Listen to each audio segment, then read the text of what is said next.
দিনের পর দিন একটা সাম্প্রদায়িক বিভাজন তৈরি করে দেওয়া হয়েছে রাজ্যের মাটিতে। আজকে সংখ্যালঘুদের বুঝতে হবে যে বিজেপির লড়াই সংখ্যালঘুর বিরুদ্ধে নয়, বিজেপির লড়াই কোনো মুসলমানের বিরুদ্ধে নয়। হ্যাঁ, আমরা লড়াই করছি আপনাদের বিরুদ্ধে, কারণ আপনাদের বাড়ির ছেলেরা যারা হাতে পাথর নিয়ে ঘুরছে, আমরা ওই পাথরটাকে কেড়ে নিয়ে ওখানে বই ধরিয়ে দিতে চাই। যারা তলোয়ার নিয়ে রাস্তায় নেমেছে, আমরা ওই তলোয়ার কেড়ে নিয়ে তাদের হাতে কলম ধরিয়ে দিতে চাই। এই লড়াই বিজেপির লড়াই, এটা পশ্চিমবঙ্গে বিজেপি করে দেখা। আমরা চাই দুর্গাপুজোর বিসর্জনের মিছিল আর মহরমের মিছিল একই সঙ্গে একই রাস্তা দিয়ে একই সময়ে হেঁটে যাবে। কোনো সংঘর্ষ নেই, কোনো দাঙ্গা নেই, কোনো রাজনৈতিক সম্প্রীতির বিভাজন নেই।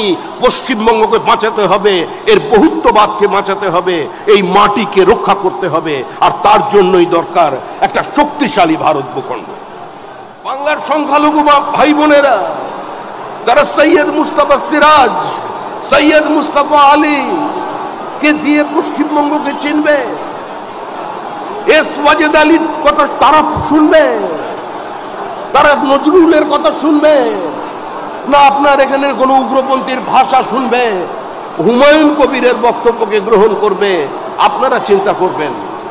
আপনাদের চিন্তা করতে হবে পশ্চিমবঙ্গের মাটিতে যে আপনার পরবর্তী প্রজন্ম হাতে তলোয়ার নিয়ে রাস্তায় বেরোবে, হাতে পাথর ছুঁড়বে। মুসলমান মানে সমাজ বিরোধী। দেখুন গ্রামগুলোর দিকে তাকিয়ে, মরছে মুসলমান, মারছে মুসলমান।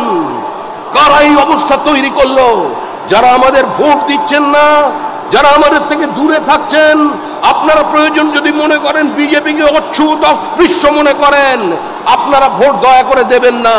কিন্তু আপনারা আয়নার সামনে দাঁড়িয়ে নিজেকে প্রশ্ন করুন, গত 3 বছরে পশ্চিমবঙ্গে যত খুন হয়েছে তার মধ্যে মুসলমানের সংখ্যা কত?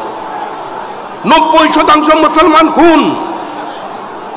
মরছে মুসলমান, মারছে মুসলমান। আর তাদের পরিবার বলছে সিবিআই তদন্ত চাই। এই অবস্থা থেকে মুক্তি পেতে হবে।